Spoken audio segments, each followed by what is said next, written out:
सांगाल की आज उद्धव ठाकरेंना भेटलात, काय चर्चा झाली महाविकास आघाडीमध्ये येण्याबद्दल आणि जागा मिळण्याबद्दल? आज मी उद्धवजींना जे भेटलो ते राजकीय हेतूने भेटलेलो नाही, तर शेतकऱ्यांच्या प्रश्नासाठी म्हणून भेटलेलो होतो। त्यांची अडाणी उद्योग समूहाच्या विरोधामध्ये जी लढाई चालू आहे त्या अडाणींचा आम्हा शेतकऱ्यांना सुद्धा मोठा त्रास होतोय।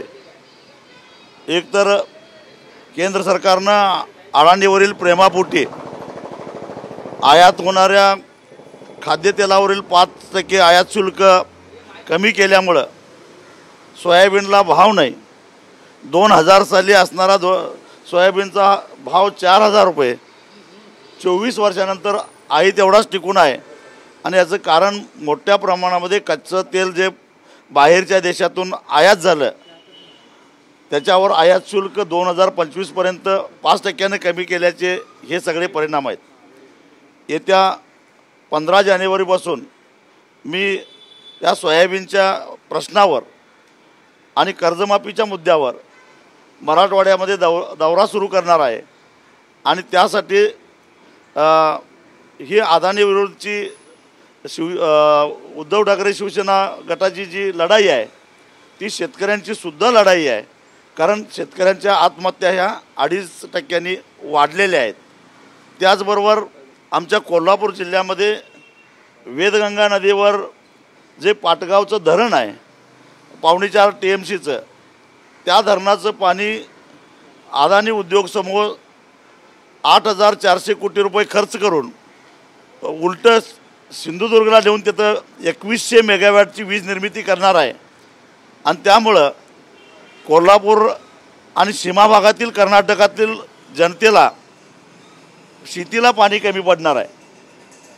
ह्या विरोधात सुद्धा आम्ही आंदोलन सुरू करतोय। एक संघर्ष समिती या प्रकल्पाच्या विरोधात आम्ही निर्माण केलेली आहे आणि म्हणून सिंधुदुर्गातल्या जनतेची सुद्धा आम्हाला साथ हवी आहे।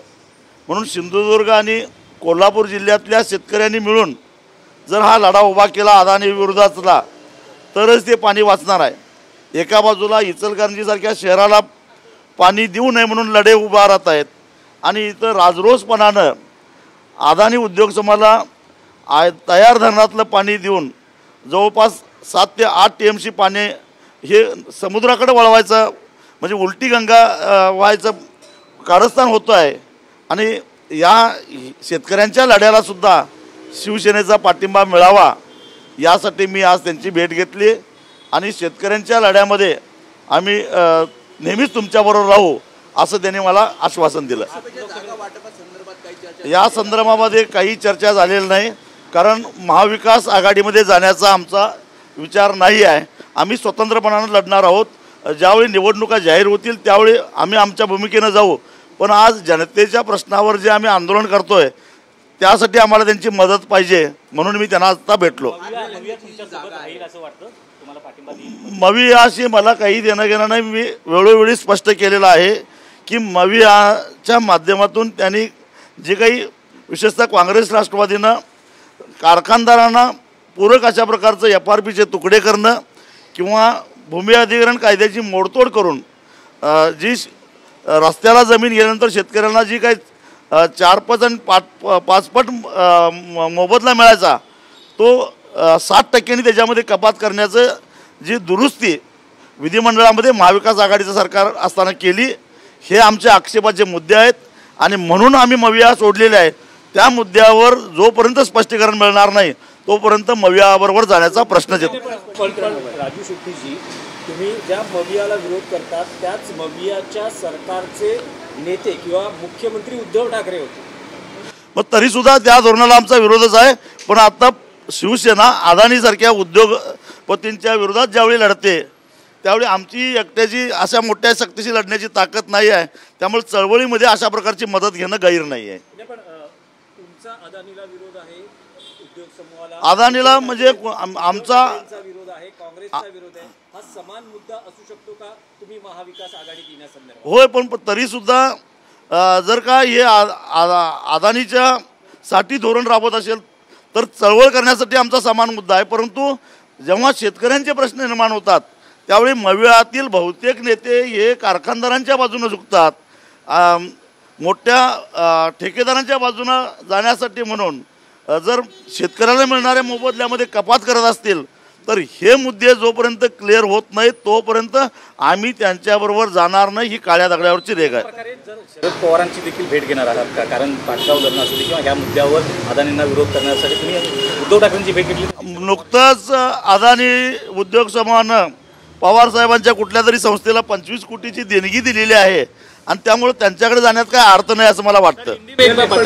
पुन्हा एकदा एक प्रश्न आहे की कुठल्याही परिस्थितीत महाविकास आघाडीमध्ये तुम्ही सहभागी होणार नाही, स्वतंत्रपणे निवडणुका लढणार, हे तुमचं धोरण आहे का? हो, आम्ही स्वतंत्रपणानं निवडणूक लढवणार आहोत आणि तो निर्णय आमचा झालेला आहे. त्याचा पुनर्विचार करण्याचा सध्या तरी काही प्रश्नच येत नाही. आम्ही ठरवलेलं आहे 6 जागा लढवण्याचं आणि ते 2 वर्षापासून आमची तयारी चालू आहे. हातकणंगले जागा तुम्हाला देण्याची तयारी महाविकास आघाडीची आहे. त्या बाबतीत जर असा काही प्रस्ताव आला तर तुम्ही काही विचार करा? मी पुन्हा सांगतो की जे 2 मुद्दे आम्ही उपस्थित केलेले आहेत, FRPचे तुकडे का झाले, अधिकार नसताना राज्यानं ती तुकडे तसा 2022ला का शासन निर्णय केला आणि आज महाराष्ट्रातून 2-3 मोठे रोड जात आहेत. सुरत चेन्नई मार्ग असेल, समृद्धीचा झाला परंतु अजून सोलापूर रत्नागिरी मार्ग आहे. असे मोठे जे रस्ते जात आहेत त्या रस्त्याला मिळणारा जो मोबदला आहे तो मोबदला देत असताना जसा समृद्धी महामार्गाला बाजारभावाच्या 4 पट आणि वाटाघाटीतून 5 पट असा मोबदला दिला गेला, त्याच्यामध्ये दुरुस्ती का केली आणि याचा खुलासा केल्याशिवाय आम्ही अशा लोकांच्या बरोबर जाणार नाही. शेवटचा प्रश्न, तुम्ही म्हणता की 6 जागा लढवणार, जर इंडिया आघाडीने प्रस्ताव ठेवला तर या 6 जागांवर विचार? आम्ही आमच्या डोक्यामध्ये फक्त आणि फक्त शेतकऱ्यांचे प्रश्न असतात. पहिला आमच्या मुद्दे क्लिअर करा, मग पुढची चर्चा. हिंदी में बता दीजिए, क्षेत्रीय कामत पक्ष इस वक्त अडानी के खिलाफ दिखेगा, उद्धव ठाकरे से आप मदद मांगने आए थे, क्या कहेंगे? एक तो जो अदानी उद्योग समूह ने जो विदेश से कच्चा खाद्य तेल आयात किया उसका असर सोयाबीन के दाम पर बहुत बुरी तरह से पड़ा है. पिछले साल किसानों ने 9,000 रुपये क्विंटल दाम से सोयाबीन बेचा था, लेकिन इस साल 4,000 तक सीमित रह गए. 2000 साल में, इसका मतलब 24 साल पहले हम 4,000 रुपये से दाम पे सोयाबीन बेचते थे. आज वही 24 साल के बाद भी अगर वही दाम मिलेगा तो लागत 10 गुना बढ़ गई है. तो इसका नतीजा ये हुआ है कि मराठवाड़ा और विदर्भ में 2.5% आत्महत्या बढ़ गई है. इसकी जिम्मेदारी सरकार की है, केंद्र सरकार की नीति की है. और ये नीति इसलिए अपनाई गई क्योंकि अदानी उद्योग समूह ज़्यादा तादाद में बाहरी देश से खाद्य तेल आयात करता है और उसके ऊपर जो इम्पोर्ट ड्यूटी है वो 5% घटाई गई है और 2025 तक वो घटाई गई है. और इसीलिए सोयाबीन को दाम नहीं मिल रहा है और इसलिए किसानों की आत्महत्या बढ़ रही है. कोल्हापुर ज़िले में एक जो बांध है नदी पे, वेदगंगा नदी पे, उसके ऊपर एक अदानी का प्रोजेक्ट आ रहा है और वो प्रोजेक्ट के ज़रिए 8,300 करोड़ का जो प्रोजेक्ट है उसमें 2,2100 मेगावाट की बिजली बननी जा रही है और वो पूरा का पूरा पानी अरबी समुद्र में जा रहा है. इसका मतलब किसानों का बहुत नुकसान होगा. जो कर्नाटक को पानी देने की हमारी जिम्मेदारी है, उसका मतलब बाकी जो कालमावाड़ी या राधानगरी या अन्य जो हमारे बांध है उसमें से पानी देना पड़ेगा. तो सिंचाई को पानी कम पड़ेगा. वहाँ एक तो पीने के लिए पानी नहीं मिल रहा है और अदानी जैसे उद्योगपतियों को खुश करने के लिए दिल्ली से ये नीतियाँ जो निर्धारित हो रही है उसके खिलाफ सबको मिल के लड़ने की आवश्यकता है.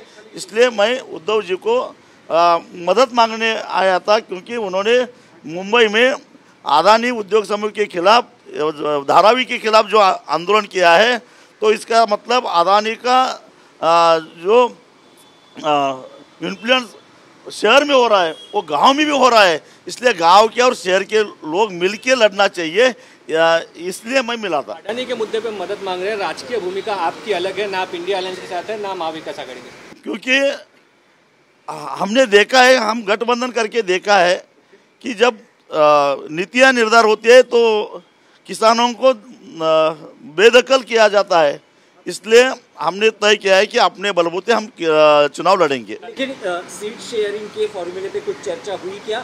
नहीं, हाथकणंगले जो लोकसभा चुनाव क्षेत्र है वो छोड़ने की महाविकास आघाड़ी की तैयारी। एक तो महाविकास आघाड़ी में फिर शामिल होने का कोई सवाल ही पैदा नहीं होता है, क्योंकि हमने जो आक्षेप लिया था, जो मुद्दे उठाए थे, उसका जवाब आज तक हमें मिला नहीं।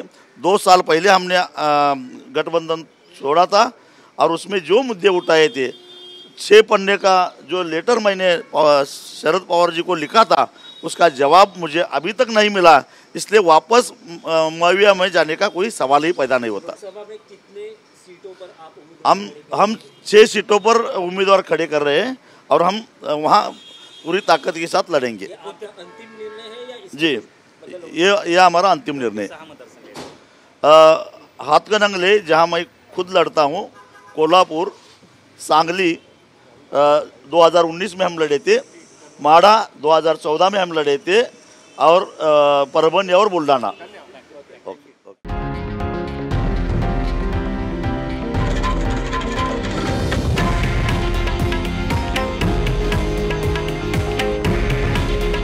हे आहे देशातील नंबर 1 न्यूज नेटवर्क आणि आपण पाहत आहात TV9 मराठी।